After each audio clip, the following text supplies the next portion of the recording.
السلام علیکم دوستو شعبان کے آخر میں نبی کریم صلی اللہ علیہ وآلہ وسلم نے صحابہ کرام سے وعظ فرماتے ہوئے کہا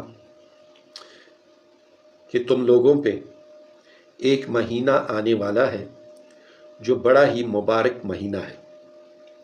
اس میں ایک رات ہے جو 1000 مہینوں سے بہتر ہے۔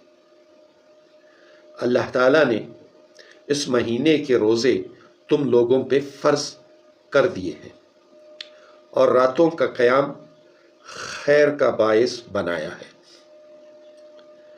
تو تم میں سے جو کوئی اس مہینے میں ایک نیکی سے اللہ تعالیٰ کا قرب حاصل کر لے تو وہ ایسا ہے جیسا کہ غیر رمضان میں ایک فرض ادا کر دیا جائے، اور اگر کوئی اس مہینے میں ایک فرض ادا کر لے تو وہ ایسا ہے جیسا کہ غیر رمضان میں 70 فرض ادا کر دیے ہوں۔